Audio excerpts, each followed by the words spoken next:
Aujourd'hui, dans Ramène tes sciences, on vous présente le fromage dans tous ses états. Du lait à sa dégustation, tout est une affaire de réactions chimiques, de bactéries et de temps. Écoutons un spécialiste, le fromager, et suivez-nous dans toutes les étapes de fabrication. Il y a énormément de bactéries dans les fromages. Donc dans chaque type de lait, des bactéries différentes. Ah, il y a des bactéries dans le fromage. Mais c'est pas bon les bactéries. Bah, c'est pas normal. Il me semble que c'est normal, non? Donc oui, il y a bien des bactéries dans le lait, mais cependant elles sont très utiles dans la fabrication du fromage. On va avoir deux possibilités vis-à-vis de ces bactéries. Soit on va les garder et on va obtenir du lait cru, soit on va les éliminer en chauffant le lait et on va appeler ça du lait pasteurisé. La pasteurisation, c'est quelque chose qui a été découvert par Pasteur en 1857. Donc c'est une méthode qui permet de conserver le fromage. On rajoute quand même des bactéries dans le lait pasteurisé pour que le fromage ait du goût. C'est aussi un moyen de solidifier le lait en fromage. C'est la première étape que l'on appelle la coagulation. Il existe d'autres étapes que nous allons vous présenter par la suite. L'ensemble de ces étapes peuvent être réalisées de manière différente et cela nous permet d'aboutir à des fromages de différentes variétés. Donc, pour faire du fromage, il faut d'abord du lait. Dans le lait, il y a de l'eau, des protéines, du sucre, des sels minéraux et des vitamines. Nous, ce qui nous intéresse, c'est le sucre, c'est le lactose.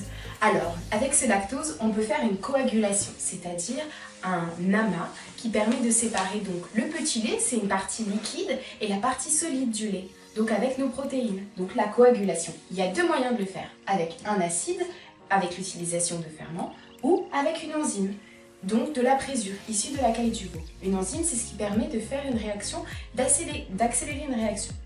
Donc, pour l'ajout de bactéries, qu'est-ce qu'on fait d'abord? On transforme donc le lactose en glucides. Donc la bactérie va respirer et va permettre la dégradation du lactose en glucose et la création d'acide lactique. Cet acide va permettre de dénaturer la caséine. Donc, maintenant nous allons voir qu'est-ce qu'une caséine.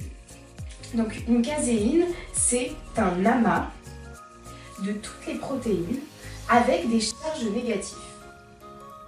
Donc, ces charges négatives vont être déstabilisées par l'acide lactique qui a des charges positives.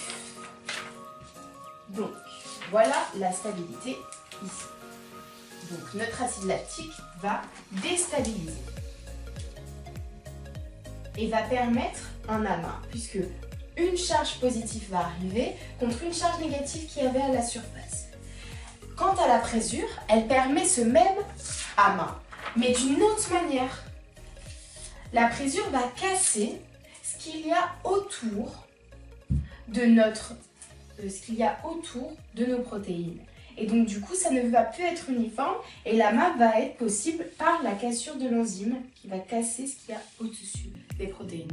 On va donc avoir un amas qu'on va ensuite pouvoir réutiliser.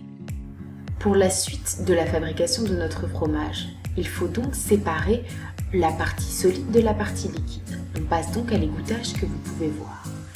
On laisse l'eau s'écouler. Le problème, c'est qu'il en reste encore. On va donc saler. Cela permet de conserver notre fromage et de faire sortir l'eau restante.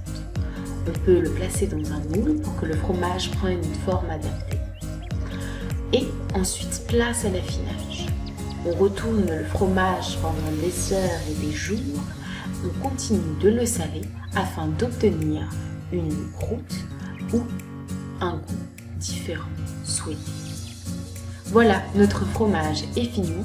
On vous laisse pour de nouvelles aventures dans Ramène tes sciences. À très bientôt.